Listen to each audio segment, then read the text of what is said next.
Hello friends, welcome and welcome back to my YouTube channel. कैसे हैं आप सब? आई होप बहुत अच्छे होंगे और अपना बहुत अच्छा वाला ध्यान भी रख रहे होंगे और अपने जीवन को बेहतर से बेहतरीन बनाने के प्रयास में लगे होंगे, बिल्कुल मेरी तरह। तो आज है सोमवारी और हम भी सोचे कि चलो मंदिर चलते हैं, भगवान का थोड़ा सा दर्शन कर लेते हैं। तो सुबह सुबह नहा के हम आ गए हैं मंदिर, और छोटा सा मंदिर है, हमारे घर के पास ही है, लेकिन देख सकते हैं काफ़ी भीड़ है क्योंकि मोहल्ले के सारे लोग यहीं पे आते हैं। और सच बताएं तो मंदिर जाके बहुत अच्छा लगा, और कभी भी मंदिर जाते हैं ना तो बहुत सुकून मिलता है। ऐसा लगता है जैसे भगवान तो हमारे माता पिता हुए, और माता पिता के सामने जाने से मतलब दर्शन कर लेने से ऐसा लगता है कि अगर कुछ गलती हुई होगी तो भगवान उसको माफ़ कर देंगे, ऐसी वाली फीलिंग आती है और बहुत सुकून मिलता है। तो मंदिर से आने के बाद सीधे आना हुआ किचन में, किचन का काम करने के लिए। कभी कभी क्या होता है, जब हम पढ़ाई कर रहे होते हैं, किसी एग्ज़ाम की प्रिपरेशन कर रहे होते हैं, तो हमारे अंदर ना एक डर होता है कि हाँ, हम तैयारी तो कर रहे हैं लेकिन अगर फेल हो गए तो क्या होगा, लोग क्या कहेंगे, घर वाले क्या कहेंगे। इस बात का बहुत डर लगता है कि लोग ताना भी मारेंगे। अगर हमने इतना करने के बाद भी लाइफ में कुछ अचीव नहीं किया तो लोग बहुत कुछ सुनाएंगे, और ख़ास करके हम हाउसवाइफ को इस बात का ज़्यादा डर होता है, ऐसा मुझे लगता है। क्योंकि कभी कभी हम अपने ससुराल वाले के खिलाफ जाकर पढ़ाई कर रहे होते हैं, तो ऐसे में हमें फेल होने का बहुत डर रहता है। और इस बात को ना मैं बहुत अच्छी तरह से समझती हूँ, क्योंकि पीछे जब मैंने बीएड में ज़बरदस्ती एडमिशन लिया था, घर में किसी को मन नहीं था बट मैंने बहुत ज़बरदस्ती करके लिया था, तो सीटेट का एग्ज़ाम के टाइम ना मुझे बहुत ज़्यादा डर था कि अगर मैं पास नहीं हुई तो सबको मैं क्या जवाब दूँगी, सब मुझे बहुत ताना मारेंगे। और मुझे ना अभी भी बहुत डर होता है क्योंकि मैंने इतने पढ़ाई छोड़ने के बाद मैंने फिर से शुरुआत किया है, तो कहीं ना कहीं मन में डर तो रहता है कि अगर मेरा सिलेक्शन नहीं हो पाया तो मैं क्या करूँगी, मैं फिर क्या घर वालों को जवाब दूँगी। ऐसा मेरे मन में अभी भी रहता है। और इससे पहले भी ना, जब मैं 10th में थी तो मैंने 10th तक की पढ़ाई ना गांव से की थी, और उसके बाद जब मैं 10+2 में गई तो मैंने साइंस लिया था, और साइंस के कोचिंग करने के लिए ना मैं यहाँ पे शहर में अपने आ गई थी। तो मुझे ना बहुत ज़्यादा हर वक्त एनी टाइम डर लगा रहता था कि अगर मैं फर्स्ट नहीं लाई ISC 10+2 में तो मैं घर वालों को क्या जवाब दूंगी। घर वालों ने इसीलिए मुझे शहर में भेजा है पढ़ने के लिए, और ट्यूशन वगैरह लगाया है कि अगर मेरे अच्छे मार्क्स नहीं आते तो फिर मैं उनको क्या जवाब दूं। तो इस बात का मुझे बहुत डर रहता था। लेकिन फिर मैं ये भी सोचती हूँ अभी कि मैं कुछ कोशिश ही ना करूँ आगे बढ़ने की, पढ़ाई ना करूँ, आराम से घर का काम करूँ और बच्चों को संभालूँ, तो कुछ समय बाद ना मुझे खुद पर बहुत अफसोस होगा।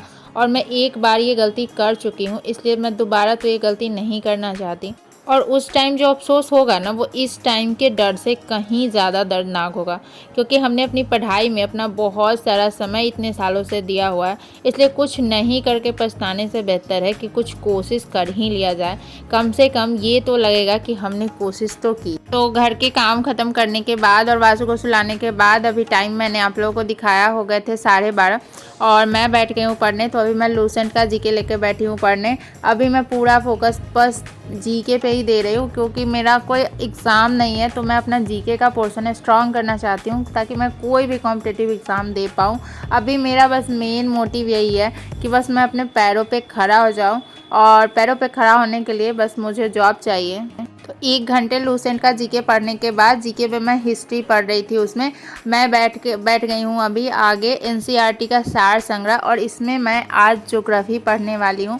बस आज स्टार्ट ही करने वाली हूँ। ये इसमें ना एनसीईआरटी में बहुत ही अच्छे में वन लाइन फॉर्म में ना सब कुछ बहुत अच्छे से दिया हुआ रहता है। तो मैं कभी कभी पढ़ती हूँ, मन करता है। मैंने अभी स्टार्ट कभी अच्छे से नहीं किया है, बट ये बुक मेरे पास लगभग 1 साल से है, और कभी कभी मैं इसमें से पढ़ लेती हूँ। अभी मैं हिस्ट्री और ज्योग्राफी में आज से पढ़ना स्टार्ट की हूँ। पॉलिटी और बायोलॉजी, इन 4 सब्जेक्ट पे ज़्यादा ध्यान दे रही हूँ, और अब मुझे मैथ पे पढ़ना है। तो मैं मैथ भी बहुत जल्द स्टार्ट करने वाली हूँ, बिकॉज़ मैथ भी बनाना ज़रूरी है, क्योंकि हमारे आने वाले एग्ज़ाम में मैथ भी होने वाला है।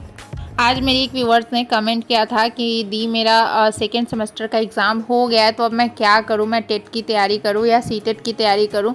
तो मेरा तो बस यही कहना होगा कि जो भी एग्ज़ाम पहले आए आप तैयारी करते रहिए। जो भी एग्ज़ाम पहले आया आप फॉर्म भरिए और एग्ज़ाम ज़रूर दीजिए उसका, क्योंकि आप टीचिंग ट्रेनिंग ले रही हैं, तो टीचिंग से रिलेटेड कोई भी एग्ज़ाम आता है तो आपको देना चाहिए।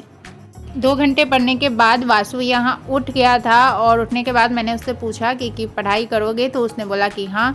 तो मैं यहाँ पे उसका जो प्रैक्टिस बुक होता है, रिटेन प्रैक्टिस का बुक, तो वो लेके बैठी हूँ।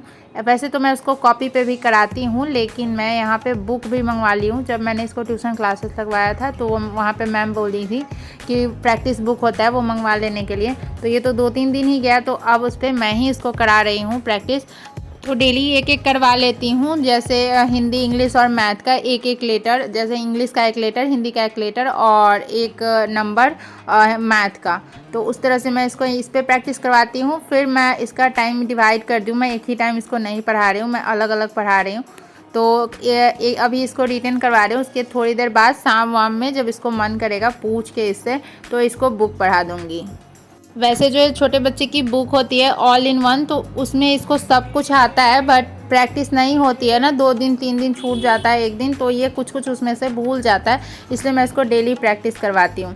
तो यहाँ पे आज एम लेटर लिखना था, तो एम वासु बहुत अच्छे से लिख लेता है, तो उसके लिए मुझे उसको नहीं लिखवाना है, देखना नहीं है, वो लिख ले रहा है। तो मैं भी अपना लेकर बैठ गई हूँ पढ़ने के लिए NCERT सार संग्रह, और अभी मैं उसमें पॉलिटी पढ़ रही हूँ और वासु इधर अपना रिटेन कर रहा है। तो एम लिखने के बाद यहाँ पे वासु अ आ और छोटी ऊ बड़ी ऊ तक लिख चुका है, और अब उसको लिखना है री। तो री देख के वो पहले से बोल रहा है मम्मा मुझे नहीं लिखने आएगा, क्योंकि री थोड़ा टेढ़ा मेढ़ा होता है। तो अभी मैं इसको अपना पढ़ाई स्टॉप करके इसको हाथ पकड़ के लिखवाने की कोशिश करूँगी, बिकॉज छोड़ दूँगी तब ये जो भी हार्ड आएगा ना, तो ये बोलेगा कि मम्मा मुझे नहीं आ रहा है, मुझे नहीं लिखना। इसलिए मैं इसको कोशिश करूँगी कि मैं इसको अभी लिखवाऊँ ही हाथ पकड़ के। तो बस एक हाथ पकड़ के लिखवाया इससे। मैं बहुत हाथ इसका नहीं पकड़ी हुई थी, बस जो हाथ के नीचे कलाई होता है वो पकड़ी हुई थी। इसने लिखा खुद से, और उसके बाद इसको समझ में आ गया, तो बाकी का सारा इसने खुद से ही लिख लिया। बच्चों की पढ़ाई भी ना बहुत इम्पॉर्टेंट हो जाती है, और मुझे इसीलिए लगता है कि अगर शादी हो भी जाए ना, तो बच्चे से पहले हमें अपने करियर पे फोकस ज़रूर कर लेना चाहिए। बिकॉज़ अभी क्या है कि अपने से ज़्यादा मुझे बच्चे को केयर करना है, क्योंकि अगर अभी से इसका बेस ख़राब हो गया ना, तो मैं पढ़ के भी कुछ नहीं कर पाऊँगी। क्योंकि सब कहते हैं, और ये रियल भी है, कि असली संपत्ति तो बच्चे ही होते हैं। तो वासु के पढ़ने के बाद जो टीचर आते हैं अंश को पढ़ाने के लिए, तो वो भी थोड़ा बहुत वासु को भी पूछ लेते हैं, पढ़ा देते हैं। तो वासु वहाँ चला गया पढ़ने, और यहाँ पे मैं फिर से बैठ गई हूँ पढ़ने। तो अभी 3 बज रहे हैं, और अभी से मैं 2 घंटे और पढ़ूँगी। तो अभी मैं खान सर का हिस्ट्री क्लास करूँगी, बट उससे पहले जो मैंने क्लास किया है और उसके जो मैं नोट्स लिखे हैं, तो उसको बस मैं रिवाइज़ कर रही हूँ। और उसके बाद जिस फ़ोन से मैं वीडियो रिकॉर्ड कर रही हूँ, उसी फ़ोन से मैं खान सर का क्लास करूँगी। तो मिलती हूँ आप लोगों से खान सर के क्लास करने के बाद। और मैं उसको अभी 2x पे करके देखूँगी, बिकॉज मैंने एक बार सबको देख लिया है, और मैं दोबारा क्लास कर रही हूँ, तो मैं उसको 2x पे करके देख रही हूँ।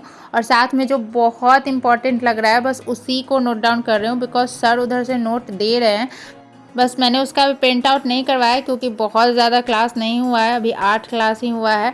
तो बस 2-4 पेज नोट्स हैं, तो मैंने उसको प्रिंट आउट नहीं करवाया, बस उसी से पढ़ लिया है। तो अब लगभग मैंने 2 घंटे पढ़ लिए हैं, और मैंने 3 क्लास अटेंड कर लिया था अभी 2x पे करके, बहुत फास्ट में। तो अब मैं यहीं पे अपना पढ़ाई को स्टॉप करूँगी, और 5 बज चुके हैं। तो मैं वासु को लेकर जाऊँगी अभी डांस क्लास, और आने के बाद घर में बहुत सारा काम बचा हुआ है जो कि मैंने नहीं किया है, तो उन सब काम को निपटाऊंगी। तो अब मैं वीडियो कहीं पे एंड कर रही हूँ, और अभी ही कोशिश करूँगी कि वीडियो एडिट करके भी डाल दूँ। और बट देखते हैं, अगर हो पाया तो डल जाएगा, नहीं हो पाया तो नहीं भी डालूँगी। यहाँ पे मैं एक फूल तोड़ रही हूँ, क्योंकि वासु डेली एक फूल ना अपने डांस क्लास वाले सर को देता है, और ये भूलता नहीं है। तो अब हम लोग रेडी हो चुके हैं डांस क्लास जाने के लिए। तो अब मैं अपने वीडियो ब्लॉग को यहीं पे एंड कर रही हूँ। वीडियो कैसा लगा कमेंट करके ज़रूर बताइएगा। अच्छा लगा हो तो एक लाइक कर दीजिएगा। चैनल पे नए हैं तो चैनल को सब्सक्राइब कर लीजिएगा, बेल आइकन को प्रेस कर लीजिएगा। और मिलते हैं फिर नेक्स्ट वीडियो में कुछ नई बातों के साथ, कुछ नई एनर्जी के साथ। तब तक के लिए बाय बाय।